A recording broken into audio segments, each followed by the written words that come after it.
Welcome back दोस्तों। मैं लाया हूँ आज आप लोगों के लिए जनरल अवेयरनेस के वेरी मोस्ट इम्पॉर्टेंट क्वेश्चन जो आने वाले सभी एग्जाम में आपकी हेल्प करेंगे। दोस्तों आज बहुत ही मज़ा आने वाला है। चलिए वीडियो स्टार्ट करते हैं। इससे पहले जिन्होंने पिछली क्लास से नहीं देखी है वो प्लेलिस्ट में जाकर के प्लीज़ क्लास से ज़रूर देख ले, तो आपको प्रॉपरली समझ में आ जाएंगी। तो चलिए देखते हैं आज का पहला क्वेश्चन। तो देखिए आज का हमारा पहला क्वेश्चन है, निम्नलिखित में से कौन सा राज्य देश में पहली बार पानी के नीचे सड़क सुरंग बनाई है। ठीक है, कौन से राज्य ने पानी के नीचे सड़क सुरंग बनाई है ये हमें बताना है। तो देखिए ये बनाई है आंध्र प्रदेश राज्य ने। ठीक है, आंध्र प्रदेश राज्य ने पहली बार, ठीक है, आंध्र प्रदेश राज्य ने पहली बार पानी के नीचे सड़क सुरंग बनाई हुई है। तो ये कौन सी नदी में बनाई गई ये भी पूछ लेता है। तो ये बनाई गई है कृष्णा नदी में। ठीक है, कृष्णा नदी में। ठीक है, कृष्णा नदी में पानी के नीचे सड़क सुरंग बनाई है किसने? आंध्र प्रदेश सरकार ने। ये आपको याद रखना है। ठीक है, नेक्स्ट क्वेश्चन पे चलते हैं। महारानी एलिजाबेथ द्वितीय ने नाइटहुड के साथ निम्न भारतीय मूल के किस व्यक्ति को सम्मानित किया था। ठीक है, हमको बताना है महारानी जो एलिजाबेथ थी, एलिजाबेथ द्वितीय थी, नाइटहुड के साथ निम्न में से किस भारतीय मूल के व्यक्ति को सम्मानित किया है। ठीक है, नाइटहुड की उपाधि से। तो देखिए ये किया है हरपाल सिंह को। ऑप्शन नंबर बी हमारा यहाँ पर बिल्कुल सही हो जाएगा। हरपाल सिंह कुमार को महारानी एलिजाबेथ द्वितीय ने नाइटहुड से सम्मानित किया है। तो ये कब किया था? ये किया था 2016 में, यानी कि 2016 में किया था। ठीक है, इंपॉर्टेंट क्वेश्चन था दोस्तों, याद रखना, ये एग्जाम में आ सकता है। नेक्स्ट क्वेश्चन हमारा है 1937 में 1937 में कांग्रेस में मंत्रालयों का गठन कितने राज्यों में था? ये आपको बताना है। 1937 में कांग्रेस में मंत्रालयों का गठन कितने राज्यों में था? तो ये था 7 राज्यों में। ठीक है, 7 राज्यों में था ये गठन। 7 राज्यों में 1937 में कांग्रेस में मंत्रालयों का गठन 7 राज्यों में था दोस्तों, ये आपको याद रखना है। ठीक है, नेक्स्ट क्वेश्चन हमारा है, निम्नलिखित में से कौन से देश के संसद के नए भवन का निर्माण भारत द्वारा हुआ है? ठीक है, निम्नलिखित में से किस देश की जो संसद है वो भारत, उस संसद की जो भवन है वो भारत के द्वारा निर्माण किया गया है। ठीक है, ये आपको बेसिकली बताना है। तो देखिए ये हुआ है अफगानिस्तान की संसद का। ठीक है, जो भारत के द्वारा किया गया था।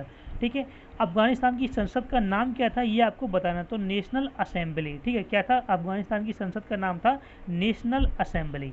ठीक है, नेक्स्ट क्वेश्चन हमारा है, शिक्षा का अधिकार एक मौलिक अधिकार कब बन गया? ठीक है, शिक्षा का जो अधिकार था एक मौलिक अधिकार कब बन गया ये हमें बताना है। तो देखिए शिक्षा का अधिकार मौलिक अधिकार बन गया था 1 अप्रैल 2010 को। ऑप्शन नंबर बी हमारा यहाँ पर बिल्कुल सही हो जाएगा।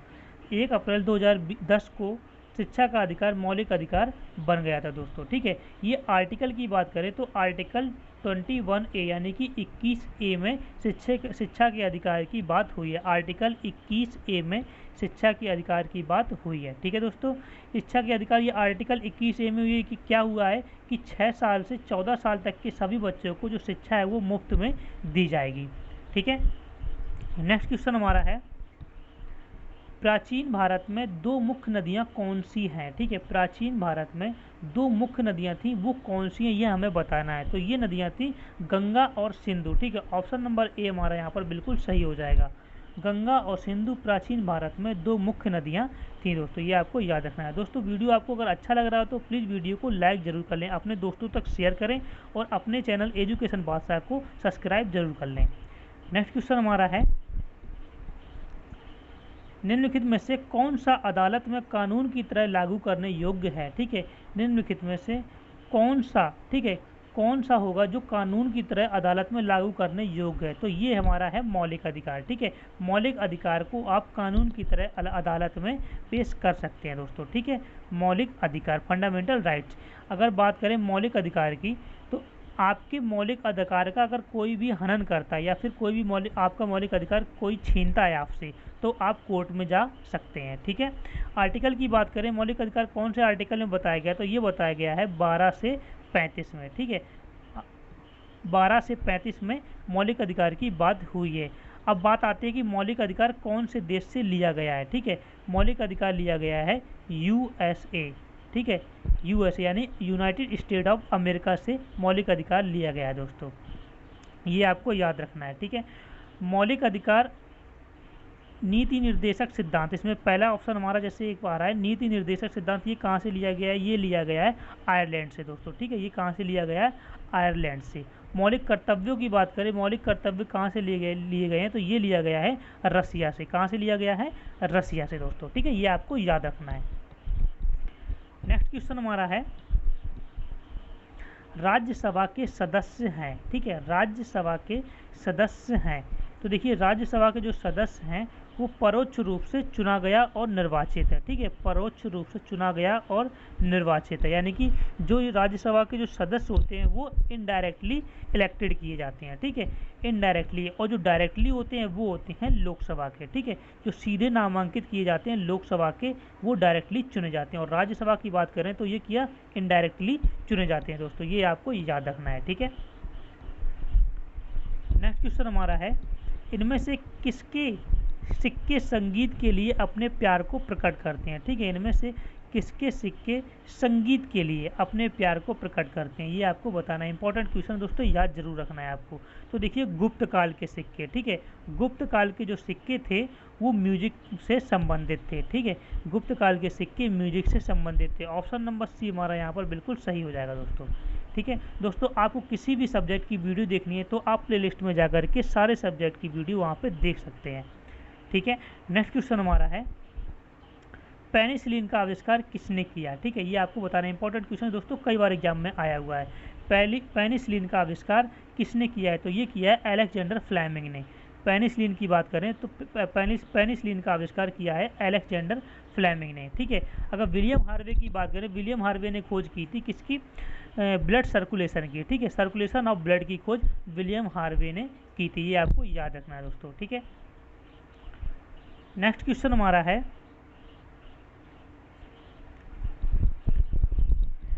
पीने के पानी में तांबे की अधिकतम अनुप्रेय एकाग्रता mg प्रति L है, ठीक है, यानी कि mg प्रति लीटर, यानी कि मिलीग्राम प्रति लीटर है, ठीक है, मिलीग्राम प्रति लीटर है दोस्तों। तो पीने के पानी में जो तांबा होता है अधिकतम कितना होता है? वो 1.0 होना चाहिए, ठीक है, इतना होना चाहिए। अगर इतने से ज़्यादा हो रहा है तांबा तो हम बीमार पड़ जाएंगे दोस्तों, ठीक है। तो पीने के पानी में अधिकतम जो है 1.0 तांबा होना चाहिए, 1.0 मिलीग्राम प्रति लीटर, ठीक है दोस्तों।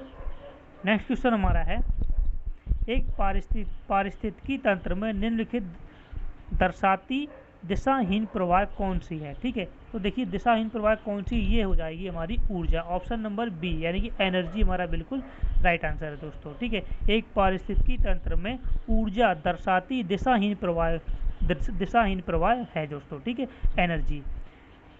नेक्स्ट क्वेश्चन हमारा है, सामाजिक वानिकी क्या है? वेरी मोस्ट इंपॉर्टेंट क्वेश्चन दोस्तों, टिक कर लेना, सामाजिक वानिकी क्या है ये आपको बताना है। तो देखिए सामाजिक वानिकी हमारी है, सरकार के समितियों द्वारा वन का प्रबंधन, ठीक है, सरकार के सहकारी समितियों द्वारा वन का प्रबंधन, यानी ऑप्शन नंबर बी हमारा यहाँ पर बिल्कुल सही हो जाएगा दोस्तों, ठीक है, ऑप्शन नंबर बी हमारा यहाँ पर बिल्कुल सही हो जाएगा। सामाजिक वानिकी क्या है? तो सहकारी समितियों द्वारा वन का प्रबंधन, यानी कि पेड़ वगैरह लगाना है, ठीक है। नेक्स्ट क्वेश्चन हमारा है, हड्डियों और दांतों में रासायनिक पदार्थ मौजूद है। इंपॉर्टेंट क्वेश्चन है दोस्तों, याद जरूर रखना है आपको, कई बार एग्जाम में आया हुआ क्वेश्चन है ये। तो देखिए हड्डियों और दांतों में रासायनिक जो पदार्थ होते हैं वो होते हैं कैल्शियम फास्फेट, ठीक है, ऑप्शन नंबर ए हमारा यहाँ पर बिल्कुल सही हो जाएगा। कैल्शियम फास्फेट हड्डियों और दांतों में रासायनिक पदार्थ मौजूद होते हैं दोस्तों, ठीक है, कैल्शियम फास्फेट।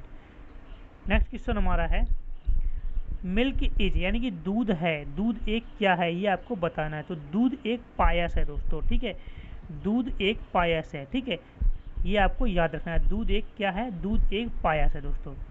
नेक्स्ट क्वेश्चन हमारा है, पेट्रोल में आग लगाने के लिए पानी उपयुक्त क्यों नहीं होता है? जब पेट्रोल में कभी आग लग जाती है तो पानी से आग वो नहीं बुझती है, ठीक है, आपने कभी देखा होगा जब कभी पेट्रोल में आग लग जाती है तो वो पानी डालने पर आग नहीं बुझेगी, ठीक है, क्यों नहीं बुझेगी?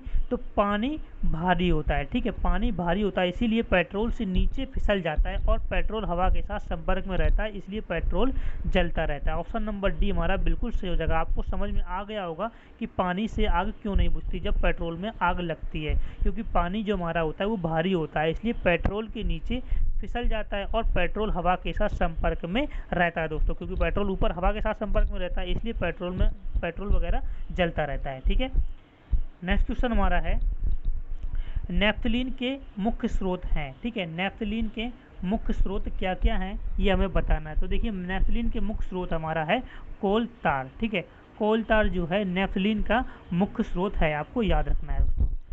नेक्स्ट क्वेश्चन हमारा है डेटाबेस तालिकाओं को परिभाषित करने की प्रक्रिया को कहा जाता है। डेटाबेस तालिकाओं को परिभाषित करने की प्रक्रिया को कहा जाता है, क्या कहा जाता है? डेटाबेस तालिकाओं को परिभाषित करने की प्रक्रिया को तो कहा जाता है डेटा डेफिनेशन। ठीक है, क्या कहा जाता है? Data definition. Option number A हमारा यहाँ पर बिल्कुल सही हो जाएगा। डेटाबेस तालिकाओं को परिभाषित करने की प्रक्रिया को डेटा डेफिनेशन कहा जाता है दोस्तों। ठीक है, तो दोस्तों आज के लिए इतना ही। वीडियो आपको कैसा लगा प्लीज़ कमेंट बॉक्स में ज़रूर बताएं और अपने चैनल को सब्सक्राइब जरूर कर लें और अपने दोस्तों को शेयर करें, कम से कम 10 लोगों को शेयर जरूर करें। मैं मिलता हूं आपको नेक्स्ट वीडियो में। धन्यवाद।